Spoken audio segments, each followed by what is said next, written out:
जो आपके पहले बिजनेस पार्टनर आयुर्वेदिक डॉक्टर थे, उनका मर्डर हो गया।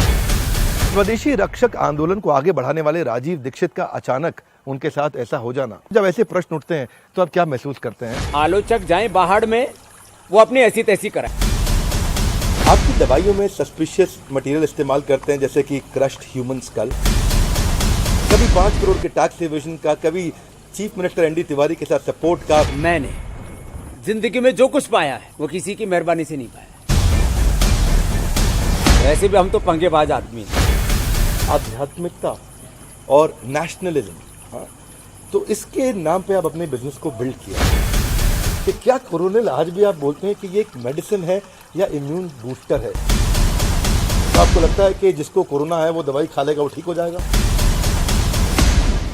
नमस्कार, मैं Vivek Bindra, founder and CEO बड़ा बिजनेस.com। आज एक्साइटमेंट थोड़ा गेरवे के नजदीक पहुंच गया हूं। आज मैं भी कोट पैंट उतार के कुर्ते पजामे में आपसे आज मिलने वाले हैं। आप कौन हैं? आप रामकिशन जी हैं या बाबा रामदेव जी हैं? हरियाणा के छोटे से गांव में आपका जन्म हुआ, 2.5 साल की उम्र में पैरालिसिस, जिसको आपने योग से ठीक किया। रिलीजियस और सोशल रिफॉर्मर स्वामी महर्षि दयानंद सरस्वती जी से आप बहुत प्रभावित थे। गुरुकुल में जाकर के आप इंडियन स्क्रिप्चर्स, योगा, संस्कृत, वैदिक प्रिंसिपल सीखना चाहते थे। अंग्रेजी पढ़ना आपको मंजूर नहीं था। न्यूयॉर्क टाइम्स ने आपको स्वदेशी मूवमेंट का इंडियन बाबा कूल बोला और आपको बोला जिसके रामदेव जी जिसके राजा है, जिसके किंग है। स्वदेशी को एक मूवमेंट बनाने में आपने कई चैलेंजेस का सामना किया। कभी क्या आपने ऐसा, रामदेव जी, सोचा था कि एक $multi-billion कॉर्पोरेशन हो जाएगा? बिंद्रा जी, योग और कर्मयोग ये मेरा नेचर है, यही मेरा बिजनेस है, यही मेरा गोल है, यही मेरा अचीवमेंट है, यही मेरी सक्सेस है।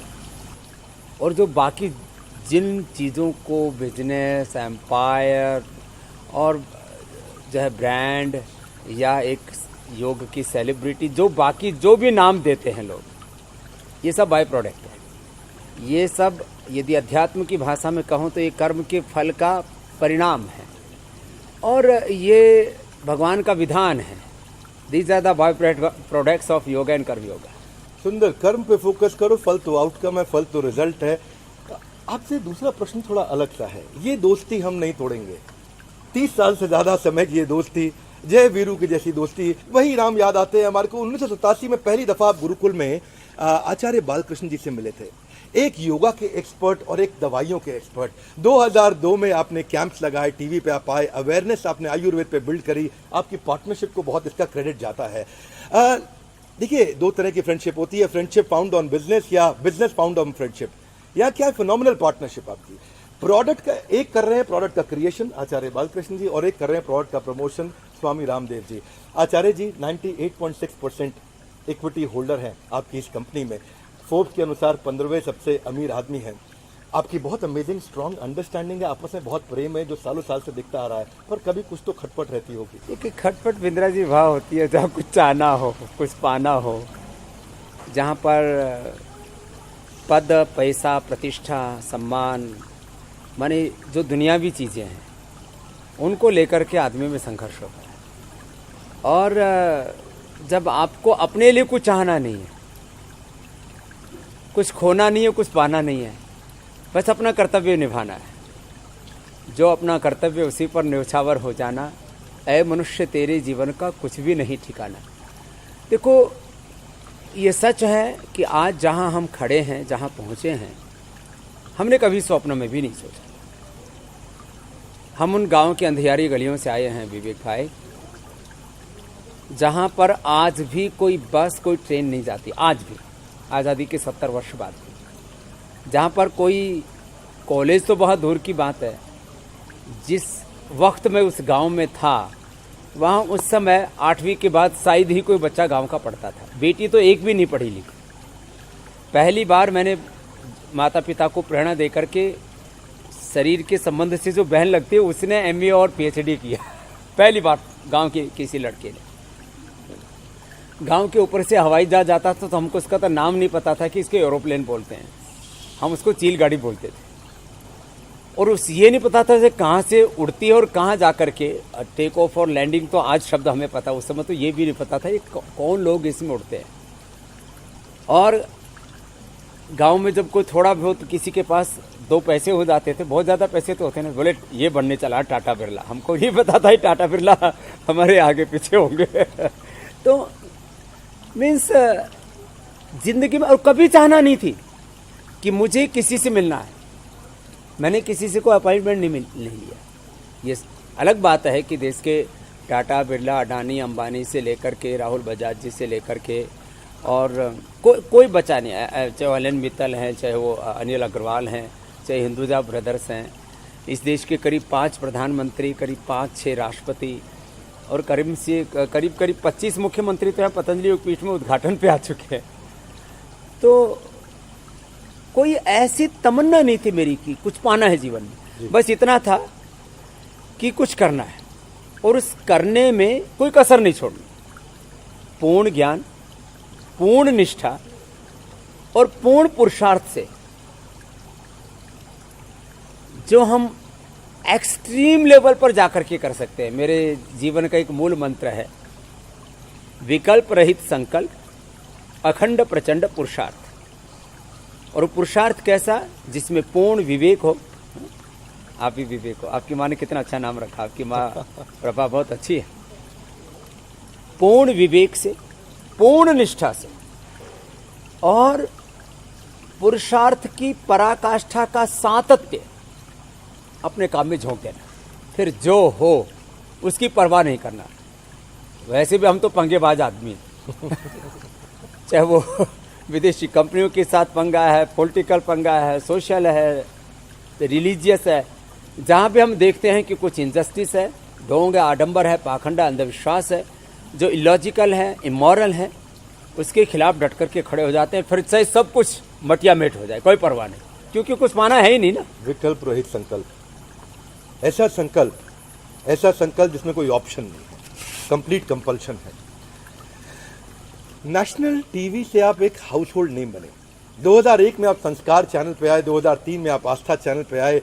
पेट घुमा घुमा के जब आपने लोगों को योग कराया तो लोगों को भी बड़ा मजा आया, बहुत एक्साइटिंग लगा, अनप्रेसिडेंटेड था इससे पहले कभी नहीं हुआ। ये टर्निंग पॉइंट भी था, आपकी पॉपुलैरिटी बहुत तेजी से बढ़ने लगी।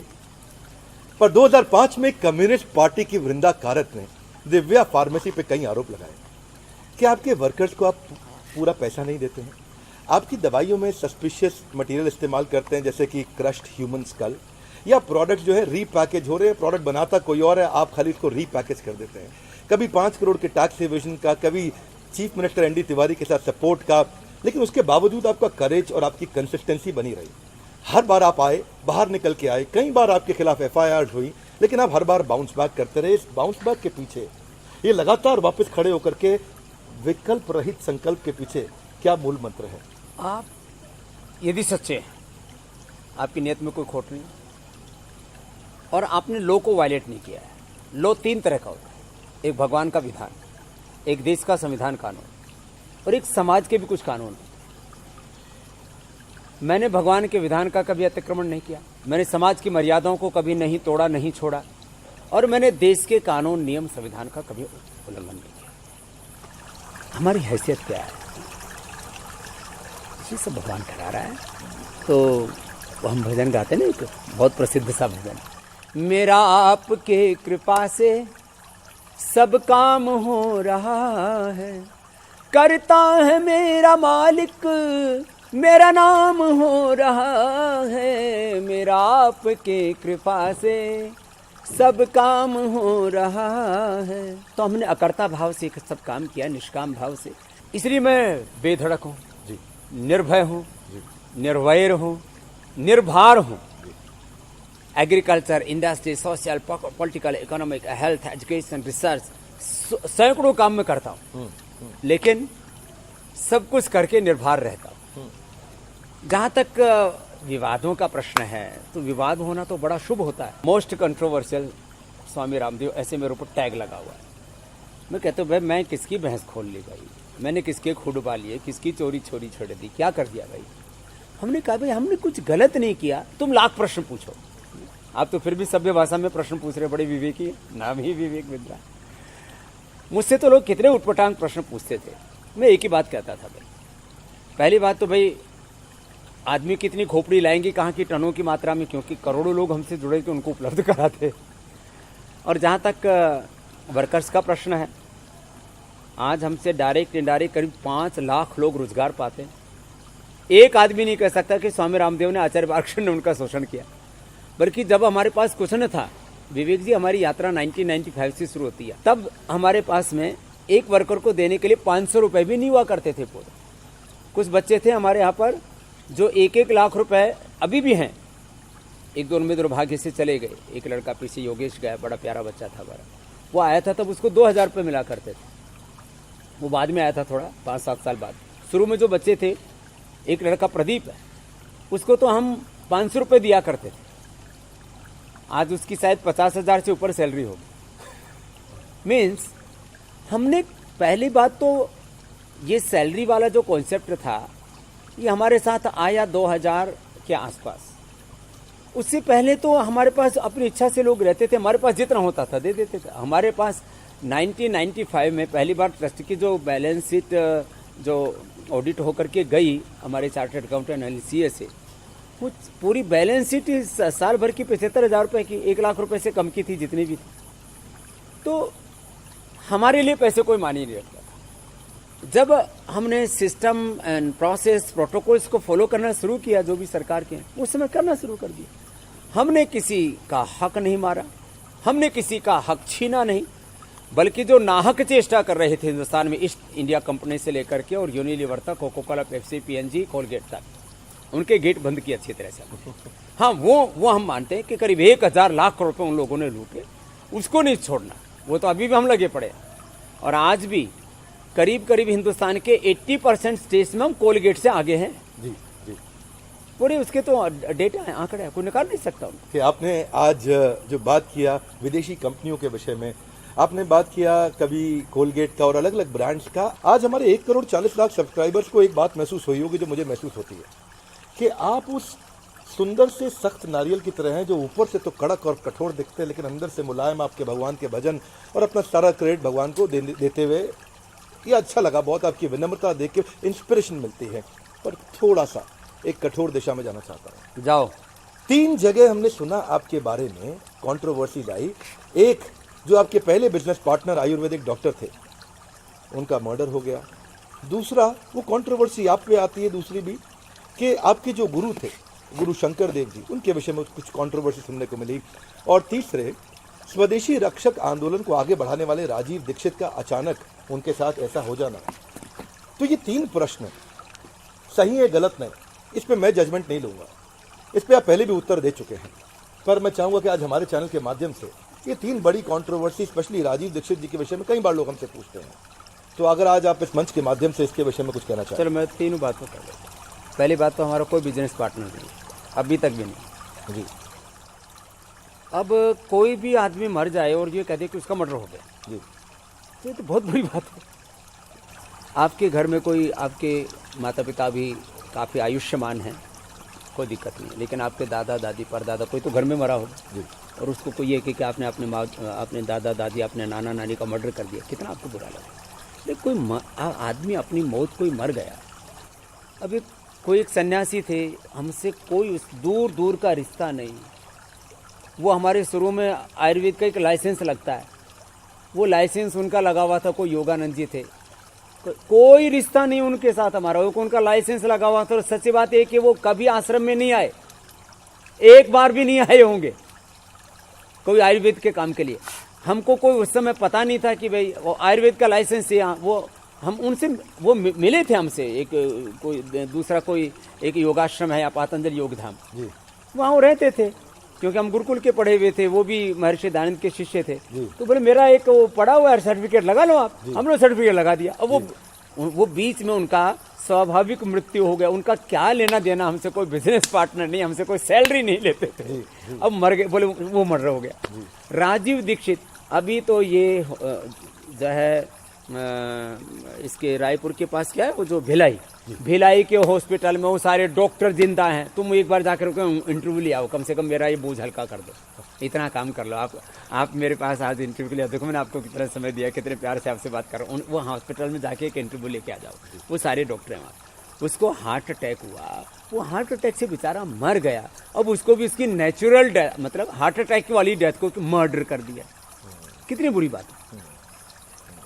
तीसरी बात कि जो है गुरुजी की, अब गुरुजी की मौत के ऊपर सीबीआई, और वो भी सीबीआई ने 2 बार जांच की उसकी, जी जी जी।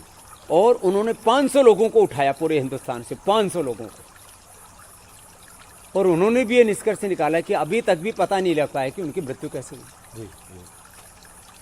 अब बुजुर्ग अवस्था में कोई 80 साल से ऊपर कोई जो है घर से कोई अपना घर का बड़ा किसी भी कारण से बिछुड़ जाए, अब आप उसको कोई मर्डर कर दिया, अरे किस बात के लिए मर्डर होगा भाई? गुरु के पास 1 रुपया बैंक बैलेंस नहीं, 1 इंच जमीन नहीं। आज पतंजलि के पास में जब ये कहते हैं कि गुरु जी का जो है उनका पता नहीं लगा, उस समय तक पतंजलि के पास कम से कम हजारों एकड़ जमीन थी। जी जी। और जहाँ जो जमीन उन्होंने दान दी थी 25 साल पहले, वो तो 1 एकड़ भी नहीं।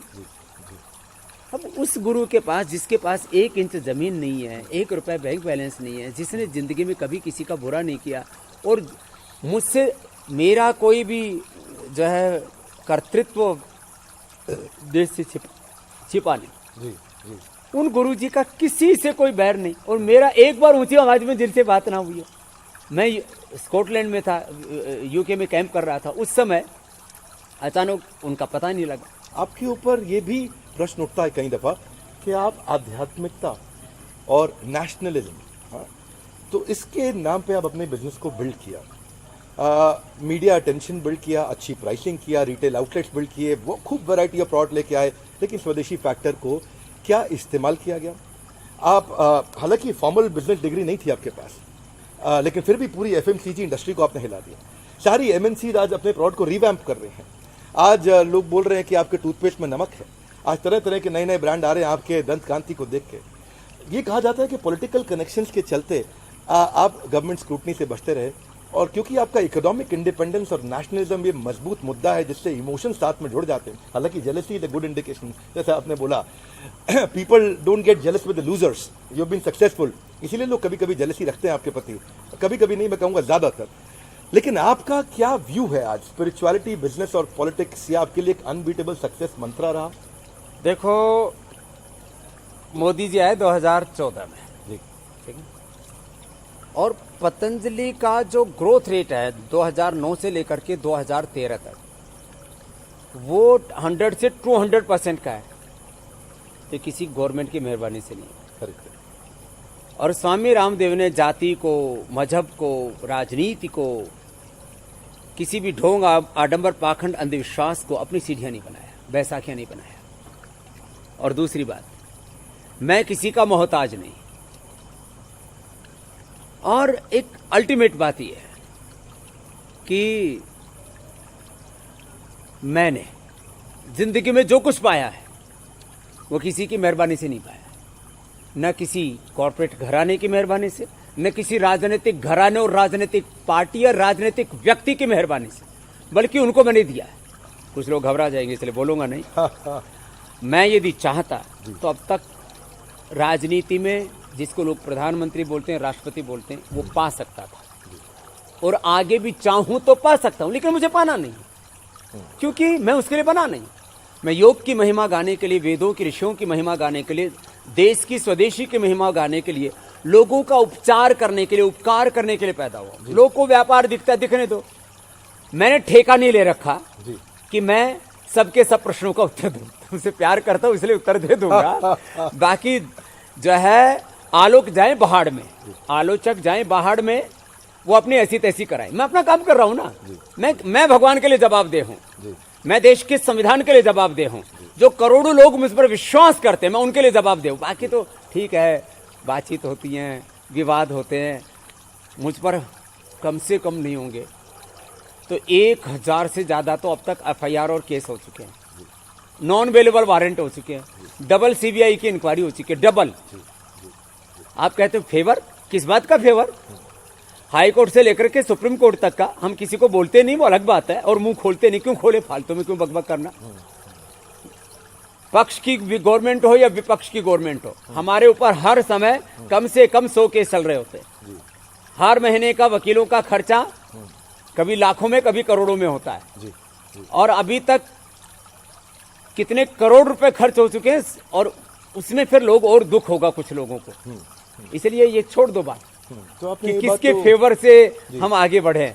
हम हमें फेवर किया है तो भगवान ने किया है, उस परमात्मा ने हमारी हैसियत से औकात से ज्यादा हमको सदा सब कुछ दिया। और इसके देश के लोगों ने एक अनपढ़ माँ बाप के बेटे को, आचार्य बालकृष्ण एक चौकीदार के बेटे हैं और एक स्वामी रामदेव एक छोटे से जमींदार के बेटे हैं जिसके पास में खाने के लिए 2 वक्त की रोटी थी बस। लेकिन हमने अपना जमीर नहीं कभी बेचा और कभी हमने छोटा नहीं सोचा और ओछा नहीं सोचा। बहुत सुंदर 2 बातें यहाँ पे निकल के आई आपके इस उत्तर से। पहली बात निकल के आई कि आपने ये तो कह दिया कि भाई हमने किसी से फेवर नहीं लिया, अगर लिया होता तो हजारों एफआईआर या केसेस हमारे खिलाफ नहीं होते। फेवर नहीं लिया, अपना जमीर नहीं बेचा। लेकिन अरे अभी कोरोनिल बनाया उसी में होगी थी 1000 एफआईआर, तो 1000 तो मैंने कम बताया, लोग ज्यादा बोलोगे तो सोचिए कि बाबा है भला है। 1000 केसेस तो अभी हो गए थे कोरोनिल बनाई। अभी तक पूरा वर्ल्ड, सारी दुनिया की सरकार एक तरफ है, सारी दुनिया का कॉर्पोरेट एक तरफ है, सारी दुनिया के साइंटिस्ट एक तरफ हैं। वो जो न कर सके वो हमने करके दिखा दिया। कोरोना की दवाई बना दी, लाखों लोग उससे जो पॉजिटिव आ चुके 5 to 7 डे नेगेटिव हो रहे हैं। और तो क्या उसके बाद भी आगे आई तौबा मची। और आगे कह रहा हूं हाँ। ये जो बात हो रही है ना कोरोना की, वैक्सीन आएगी वैक्सीन आएगी, vaccine is not a medicine. अरे वैक्सीन क्या है? आप बोले लगा लेंगे तो आप में एंटीबॉडी पैदा हो जाएगी। अरे हमने योग से इतने एंटीबॉडी पैदा कर दिया लोगों की, हमने इम्यूनिटी इतनी पैदा कर रखी है। 20-25 करोड़ लोग तो कोरोना पॉजिटिव होकर के अपने आप नेगेटिव हो चुके। Corona is not a medicine. कोई भी कोरोना से संक्रमित हो गया उसके बाद उसको प्राणायाम करना पड़ेगा और कोरोनिल खानी पड़ेगी और कोई दवाई भी नहीं है इसकी। तो हमने जो किया, चाहे हमने कोरोना की दवाई बनाई, हमने बीपी के लिए मुक्तावटी, शुगर के लिए मधुनाशिनी, हार्ट के लिए हृदयामृत और लीवर के लिए सरोकल्प, अब लिवोग्रिट और लिवामृत, क्या क्या नहीं किया हमने। आज स्थापित सारी मान्यताओं को हमने ध्वस्त कर दिया। सारी दुनिया जो कहती है उसके विपरीत स्वामी रामदेव कहता है। वो कहते हैं बीपी क्योर नहीं होता, थायराइड क्योर नहीं होता, एसिडिटी क्योर नहीं होती, अस्थमा क्योर नहीं होता, हेपेटाइटिस आर्थराइटिस क्योर नहीं होता। मैं कहता हूं ये श्योर होता है क्योर, और मैं करके दिखाता हूं। और मैंने लाखों नहीं करोड़ों लोगों का ये सब किया है। स्वामी रामदेव को क्यों मानते? मैं किसी पर शनि की तरह भूत प्रेत नहीं चढ़ाता। मैं कहता हूं मैं तो स्थापित जो झूठ है, जो झूठी मान्यताएं हैं, भ्रमजाल है, उसको तोड़ा है। चाहे वो धार्मिक है, चाहे वो राजनीतिक है, चाहे वो शिक्षा में है, चाहे वो चिकित्सा में है, ये सब माफिया राज है सारा, ड्रग माफिया। लेकिन मेरा ध्यान अटक गया है वो 1000 एफआईआर पे कि क्या कोरोनिल आज भी आप बोलते हैं कि ये एक मेडिसिन है या इम्यून बूस्टर है, इम्यून सिस्टम का बूस्टर है? जिसको कोरोना है वो दवाई खा लेगा वो ठीक हो जाएगा? क्यों नहीं होगा? हो चुके, हो जाएगा तो फ्यूचर की बात है। हो चुका उसको फ्यूचर में क्यों बोलते हो सकता है मेरे अगले प्रश्न पे मैं कोई अपराध ना कर जाऊं, इसलिए बड़ी विनम्रता पूर्वक, क्योंकि मैं भी आध्यात्मिकता को बहुत मानता हूं, पर क्या ये ट्रेंड बदल रहा है? क्या ये समय बदल रहा है कि आज आध्यात्मिकता को बिजनेस की फाउंडेशन की तरह इस्तेमाल किया जाता है? मैं भी भगवत गीता में बहुत बात करता हूं, सब बात करते हैं, पर मैं आपका भी विचार जानना चाहता हूं। हालांकि आप एक मजबूत एंटरप्रेन्योर हैं, एक छोटी फार्मेसी से एक बड़ी एफएमसीजी कंपनी तक पहुंचे, कोलगेट का गेट खत्म हो जाएगा, खुल जाएगा, नेस्ले की चिड़िया उड़ा देंगे, पैंटीन की पैंट गीली कर देंगे, यूनिलीवर का लीवर टूट जाएगा। बड़े आपने मजबूती के साथ अपने आप को रखा गया। आपका ग्रोथ रेट लगभग 100 से 150% आपका कंपाउंडेड एनुअल ग्रोथ रेट रहा। लेकिन पीछे पीछे श्री श्री रविशंकर जी भी आए, उन्होंने अपना वेलनेस ब्रांड श्री श्री तत्व ब्रांड ला दिया। आज मल्टीपल प्रोडक्ट के साथ में 500 करोड़ का टारगेट उन्होंने रखा है 2020-21 के अंदर। 1000 फ्रेंचाइजी खोलने जा रहे हैं और 2000 करोड़ का उनका मार्केटिंग बजट, क्षमा चाहता हूं 200 करोड़ का मार्केटिंग बजट भी है। पीछे बाबा राम रहीम जेल जाने से पहले वो भी 40 प्रोडक्ट लॉन्च कर चुके थे। 2022 में आपने, मैंने सुना है कि 2 लाख करोड़ का टारगेट रखा है, integrated food park, apparels, manufacturing unit. आपको क्या लगता है, 2 बातें, क्या ये नया ट्रेंड बन रहा है कि बिजनेस को आध्यात्मिक तरीके से जिया जाए और आध्यात्मिकता की बात की जाए? और दूसरा, क्या कहीं लगता है कि श्री श्री रविशंकर आपको कंपटीशन दे पाएंगे? पहले तो बेधड़क पूछो, कोई पूछने में कंजूसी मत करो कसर ना छूट जाए। दूसरी बात, कोलगेट का गेट खोल नहीं दूंगा, बंद कर दूंगा। अच्छा। तो स्टेटमेंट ठीक कर लो। वो बंद हो चुका है आधा, थोड़ा बहुत अभी पूरा बंद होने वाला है। दूसरी बात, हमने जो भी काम किया व्यापार के लिए नहीं किया, उपकार के लिए किया, उपचार के लिए किया। जो हमने मेडिसिन दी है पिछले 26-27 सालों में, बाजार से उनका कंपैरेटिवली आप उनका मूल्यांकन करेंगे, कम से कम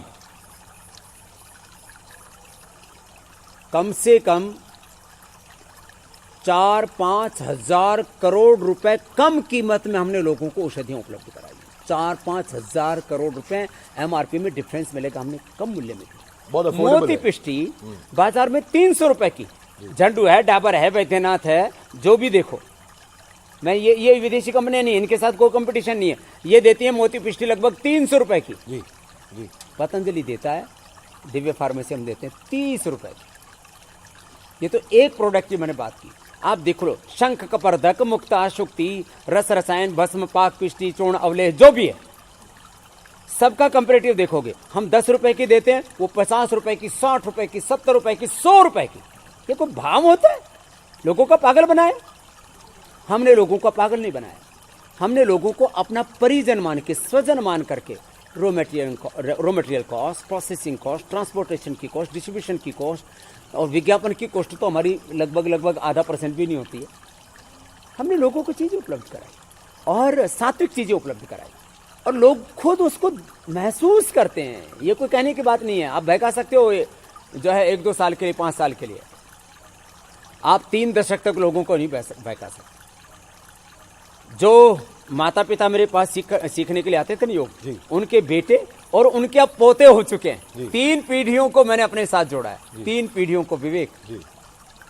तो मेरे भाई ये ठीक है, कुछ लोग बहुत तरह की बातें करते, करने दो, कोई फर्क नहीं पड़ता। फॉर मनी ब्रांड है, जो आप उपचार और उपकार के लिए काम करते हैं। हाँ, अब देखो अगली बात, अब कहेंगे कि जी स्पिरिचुअलिटी को फाउंडेशन की तरह यूज करें। भाई हमारे पास में कोई पीठ है नहीं, कोई बैक है नहीं, किसी की बैकिंग है नहीं, तो हमने कहा कोई हमने ढोंग, आडंबर, पाखंड, अंधविश्वास और किसी तरह की कोई जाति, पंथ, मजहब की सीढ़ियाँ बनाई नहीं, बैसाखियों की सारी हम चढ़े नहीं। हमें कहीं से तो आएंगे। अब कोई कहे आप किस जाति से हो, आप किस कौम से हो, किस गांव से, अरे कहीं से तो आएंगे, आसमान से थोड़ी पड़ेंगे, धरती से और नीचे से उगेंगे थोड़ी। अरे आ गए, जहाँ भगवान ने भेजा वहां से आ गए। अब करेंगे ना देश के लिए, ये सब बकवास बातें। ये सोचो कि मुझे क्या करना है और मैं क्या कर सकता हूँ और मैंने क्या किया है। तो हम इसी थॉट प्रोसेस से काम करते हैं। बाकी जहाँ तक आपने दूसरे प्रश्न पूछे, मैं तो चाहता हूँ कि इस देश में हमारे रविशंकर जी हमारे बड़े भाई हैं, मुझसे उम्र में ज़्यादा है, और आपने देखा होगा कि पिछले 2 सालों में जो है मुझे पहले कहीं कहीं बोर्ड लगे मिल जाते थे, शायद उन्होंने बाइंड अप कर लिया। और जो भी कारण रहा होगा उसका, हम तो चाहते हैं खड़े हो और खड़े हो। हमारा कोई कंपटीशन नहीं है। हाँ, विदेशी कंपनियों के साथ भी कंपटीशन नहीं है, उनको तो हमें रोंदना है, उनको उखाड़ना है। और खुलेआम बोलता हूँ मैं, कोई चोरी कोई भी काम हम लुका छुपी से नहीं करते, खुलेआम करते हैं, सरेआम। अरे चोरी चकारी थोड़ी कर रहे कोई। परंतु कभी कभार ये प्रश्न उठता है कि आप कहते हैं मैं 100% कैंसर भी ट्रीट कर देता हूँ, मैं HIV वायरस जो है, HIV जिसकी बीमारी का कोई इलाज नहीं बताता है, आपने कहा कि हमारी दवाइयों से ठीक होता है, होमोसेक्सुअलिटी, इनफर्टिलिटी, ये सारी बीमारियां भी आप कहते हैं कि आपकी दवाइयों से ठीक होता है। और आपके लाखों करोड़ों फॉलोअर्स, हालांकि टेस्टिमनी है कि इतने सारे लोग आपको आकर के सुनते हैं, परंतु जब ऐसे प्रश्न उठते हैं तो आप क्या महसूस करते हैं और क्या? 5 करोड़ लोगों का तो डेटाबेस है मेरे भाई विवेक मेरे पास है। 10 करोड़ लोगों के करीब मैंने कैंप लगाए और मेरे शिष्यों ने, जो पूरे देश में हमारा संगठन है पतंजलि का, करीब 10 करोड़ लोगों के उन्होंने कैंप लगाए। 15 साल हो गए मुझे पूरे देश में, 600 जिलों में, 5000 तहसीलों में, 2.5 लाख गाँव में हमारा संगठन है। मैं करीब 20 लाख किलोमीटर घूमा हूँ जी। ये स्वामी रामदेव कहीं ऐसे आसमान से उतर के नहीं आए हैं, मैं ज़मीनी आदमी हूँ और मैं ज़मीन के साथ जीता हूँ और प्रमाण के साथ बात करता हूँ, बिना एविडेंस के साथ बात नहीं करता। पूरा डेटाबेस है, पूरे एविडेंस है, पूरा रिसर्च है, उसके बाद हम बात करते हैं। विवेक क्या है कि लोग बातें बड़ी बड़ी करते हैं, हमने हकीकत में किया। अब किसी का जो HIV पेशेंट आए, अब हम ज़्यादा उसके बारे में बोलते नहीं। आपने बहुत दिनों के बाद ये प्रश्न पूछा मीडिया पे, करीब 5 साल बाद किसी ने मेरे से प्रश्न पूछा। अब कोई HIV पेशेंट आया और हमने उसको दवाई दी और ठीक हो गया तो क्या करें हम, बताओ। हमने किसी से चवन्नी ली नहीं, कोई विज्ञापन करते नहीं। अब कोई होमोसेक्सुअल आया और वो ठीक हो गया तो हमने बोल दिया भाई ठीक हो जाते हैं। अब कोई हो तो आ जाओ भाई, ठीक कर देंगे। कोई इनफर्टिलिटी थी, बच्चे नहीं तो हजारों लोगों को बच्चे हुए। फिलिपियन ट्यूबन थी, यूट्रस में वैसे ओवरी थी, ओवम पोरा नहीं बनता था, स्पर्म पोरा नहीं बनता था, कोई भी हार्मोन्स के कारण से बच्चा नहीं होता था, और जो है ओबिसिटी के कारण से इनफर्टिलिटी थी। जो भी कॉजेज थे इनफर्टिलिटी के वो हमने दूर कर दिए। अरे इतना ही क्यों, मैंने कहा ना पूरी दुनिया में इनकेरेबल है, हेपेटाइटिस, अर्थराइटिस, एस्थमा, क्या क्या नहीं है, हाँ? मैं कहता हूँ कि पेस मेकर की जरूरत नहीं, बाईपास की जरूरत नहीं, मैं ठीक किया है। तो जो ठीक हुआ है वो हमने कहा है। अब जो हो गया हमने कह दिया। हमारा अपराध इतना ही है कि जो सच होता है उसको हम शब्द दे देते हैं, और यदि ये गुनाह है तो ये गुनाह तो हम जीवन भर करेंगे ही। मेरी इसमें 3 बड़ी लर्निंग्स रही जो मैं बहुत प्रभावित हुआ आज इस बात से कि बिना विकल्प का संकल्प, जब बिना विकल्प का संकल्प हो तो आदमी कितना तेजी से ग्रो कर सकता है। दूसरी चीज जो मेरी लर्निंग रही कि एक छोटा एंटरप्रेन्योर, सोलोप्रेन्योर, एंटरप्रेन्योर एक ऐसा बिजनेस बिल्ड कर सकता है अगर वो कंज्यूमर फ्रेंडली हो। और तीसरी लर्निंग क्या रही कि मेरा आपकी कृपा से सब काम हो रहा है। वास्तव में ये मेरा मानना है कि आध्यात्मिकता को अपने बिजनेस में रखना चाहिए। ये प्रश्न तो मैंने आपसे आज पूछा स्वामी रामदेव जी, लेकिन ये मेरा खुद का मानना है। जब तक आध्यात्मिक फाउंडेशन नहीं होगी आपका बिजनेस नेक्स्ट लेवल पर नहीं लेके जाएगा। There were great learnings. आपसे मेरा रिक्वेस्ट है आप अपनी लर्निंग नीचे लिखिए, प्रश्न भी पूछिए और साथ में लर्निंग भी लिखिए कि आपने क्या सीखा। वीडियो को जरूर शेयर करिएगा। हमारे साथ जुड़े रहने के लिए, दुनिया का नंबर 1 एंटरप्रेन्योरशिप यूट्यूब चैनल बनाने के लिए आप सबका हृदय की गहराइयों से प्रेम पूर्वक बहुत बहुत धन्यवाद। स्वामी रामदेव जी आपका विशेष मुस्कुराहट के साथ धन्यवाद। बहुत बहुत प्रणाम विवेक भाई आपको।